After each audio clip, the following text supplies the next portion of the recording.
What is up? This is your LA in a minute, and I'm here on Olvera Street in front of the Avila Adobe, which is the oldest residential home in all of Los Angeles, built in 1818 when the population of Los Angeles was barely more than 400 people.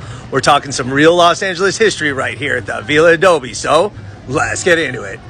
The Adobe is named for Don Francisco Avila, who was born in Sinaloa in 1772 and moved to Los Angeles in 1794.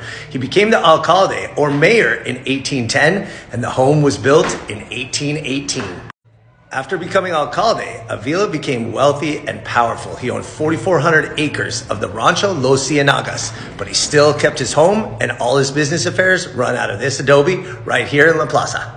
The walls of the Avila Adobe are 3 feet thick and built from sun-baked adobe bricks. The original ceilings were 15 feet high and supported by beams of cottonwood, a native tree that was available along the banks of the LA River. Though the roof is slanted today, the original roof was flat. It was tar mixed with rocks and horsehair, which was an excellent binder for outdoor material at the time.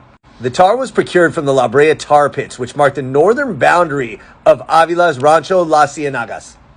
It's worth noting that the original structure was twice as long as it is now, and it was slightly L-shaped, extending into what would be the middle of Olvera Street. It also had a garden and grapevines. One of the coolest things about the Avila Adobe is these grapevines. These are actually the oldest grapevines in all of California. They were planted at the same time the house was built, and they came from clippings from the original grapevines brought by the Franciscan monks in 1771 to San Gabriel Mission. Now, those grapevines perished due to disease, but these still alive and well and are the oldest in California. After the Mexican-American War from 1846 to 1848, the Treaty of Guadalupe Hidalgo was signed. This led to the demise of Avila and his Adobe's prominence in a conquered Anglo-California. Many Anglos considered the Californios' use of Adobes as backwards and said that it represented the unusable past.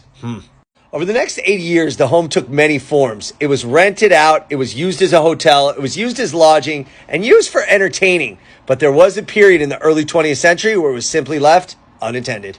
In the 1920s, the city of Los Angeles placed this notice declaring the home unfit for human habitation, and it was set to be demolished. However, in 1926, a group of various preservationists led by Christine Sterling established a movement to save the Avila Adobe and established a tourist attraction celebrating the Spanish past called Olvera Street.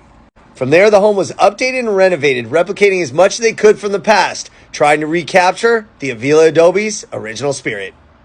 So the Avila Adobe is more than 200 years old, and that's a lot of Los Angeles history right here on Olvera Street. All right, LA, it's been a minute.